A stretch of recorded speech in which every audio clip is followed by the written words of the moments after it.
नमस्कार मंडळी, कशा आहात तुम्ही सगळे? आय होप तुम्ही सगळेजण खूप जास्त मजेत असतील। तर आज आपल्या छोट्याशा व्हिडिओमध्ये मी तुमचं खूप सगळं मनापासून स्वागत करते। तर आता वाजले आहे सायंकाळचे 5 आणि आता ब्लॉग स्टार्ट करायचं कारण असं की आज येणार आहे माझा दादा, म्हणजेच की सायूचा मामा। तिला अजून कळत नाही एवढं येणार आहे असं नाही कळत, बट हा हे कळतं म्हणजे मामा मामा बोलता येतं, पुन्हा व्हिडिओ कॉलवरती फेस वगैरे सगळं ओळखता येतं। तर आल्यानंतर तिची एक्साइटमेंट कशी राहील। पुन्हा ना तो उद्या सकाळीच जाणार आहे कारण त्याचं काही आज ऑफिसचं काम होतं, त्याकरिता तो येणार होता। पुन्हा भरपूर दिवस झाले घरी आला नाही, म्हणजे माझी भेट नाही, सायूची भेट नाही, तर म्हणून तो आज इथे येणार होता। तर उद्या जाणार आहे म्हटलं, मी म्हटलं ठीक आहे आपण आजच त्याला जेवायला म्हणजे काही गोड वगैरे बनवूया, तर ते पण पूर्ण रुटीन तुमच्यासोबत शेअर केलं जाईल। आणि आता वाजले आहे 5, तर सगळ्यात पहिले चहाचा टाइम झाला, तर मी म्हटलं ठीक आहे आपण गरमागरम पहिले चहा पिऊन घेऊया, नंतर मग कामाला लागूया। तर ते पण रुटीन तुमच्यासोबत शेअर करेल, तर तुम्ही शेवटपर्यंत असेच कंटिन्यू राहा। चलो, एका साईडला पहिले छान चहा वगैरे ठेवून घेतला आणि लगेचच कांदा टोमॅटो म्हणजे भाजीची तयारी करायला घेतलेली। तर कारण मला चहा थोडासा थंड लागतो, तर म्हटलं चला तेवढा वेळ आहे तर मग कांदा टोमॅटो कट करून घेऊया, कारण मला बनवायची होती म्हणजे पनीरची भाजी म्हणजे पनीर मसाला।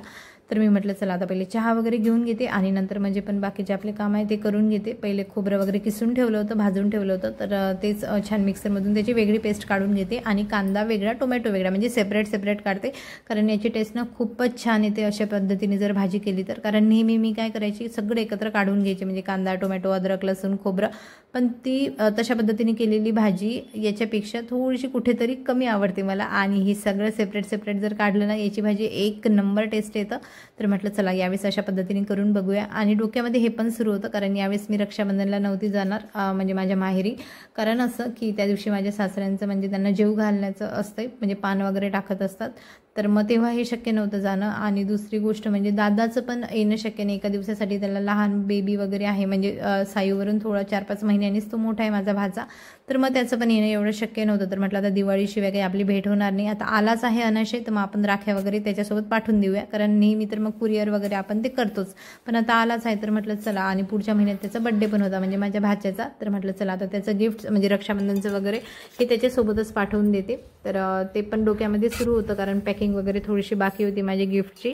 नंतर छान म्हटलं चला सगळ्यात पहिले स्वयंपाक वगैरे आवरून घेऊन नंतर मग ते काम करू। तर पनीरची भाजी वगैरे रेडी झाली होती, इकडे शेवयाची खीर बनवायला घेतली। ह्या ज्या शेवया आहे ना ह्या मला आईकडून आलेल्या आहे आणि ही झटपट बनते, म्हणजे स्वीट काही बनवायचं असलं तर पटकन हे बनवता येते आणि खूप छान लागतं, टेस्ट लागतं। तर आता वाजले आहे 6:30 आणि माझी भाजी शेवयाची खीर, बाकी चपाती वगैरे म्हटलं तर गरमागरम करू, बाकी जिरा राईस वगैरे बनवून झाला आहे आणि सायंकाळची वेळ पण झाली होती, तर म्हटलं पहिले आता दिवाबत्ती वगैरे आवरून घेऊन नंतर मग गरमागरम चपाती वगैरे करू। सायू अजिबातच राहत नव्हती म्हणून मी तिला ना एक पोलवाट बेलना म्हणजे छोटं घेतलं आहे आणि कणिक वगैरे मळून ठेवली होती, तर छोटासा असा आटा बनवून दिला तिला म्हटलं कर तू इथे काहीतरी, तोपर्यंत नंतर मी दिवे वगैरे लावते आणि नंतर म्हणजे आपलं कंटिन्यू रुटीन आहे ते तुमच्यासोबत शेअर करते, तिला मी तुम्हाला दाखवते।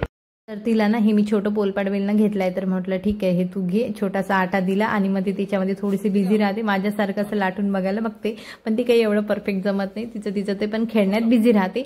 तर मी म्हटलं चला आता पटकन पॅकिंग करायला घेऊया। तर हे ना मी काही प्लेट्स घेतल्या होत्या कारण नेहमी मी ड्रेस वगैरे साडी वगैरे असंच देते वहिनींना वगैरे दादाला, तरी म्हटलं यावेळेस काहीतरी उपयोगात येणारी वस्तू देवे। आणि ह्या प्लेट्स मला खूप जास्त आवडल्या होत्या, याची क्वालिटी पण खूप छान होती, तर म्हटलं चला यावेळेस हेच देऊन बघूया। आणि जे माझ्या भाच्याचं गिफ्ट आहे ना ते मी शॉपमधूनच म्हणजे खेळण्याच्या शॉपमधूनच पॅक करून आणलं होतं, तर ते काही तुम्हाला दाखवता आलं नाही। सोबतच राख्या वगैरे छान पॅक केल्या आणि फायनली माझा दादा पण आला होता। सायू भरपूर वेळानंतर म्हणजे त्याला बघणार होती, नुसतं म्हणजे फक्त व्हिडिओ कॉलवरतीच वगैरे बघितलेलं होतं, तर तिची पण एक्साइटमेंट बघा खूप जास्त हॅपी झाली होती। नंतर छान तो फ्रेश झाला, आम्ही जेवण वगैरे केलं, असा होता आजचा दिवस। व्हिडिओ आवडल्यास लाईक करा, चॅनलला सबस्क्राईब करा। चलो बाय।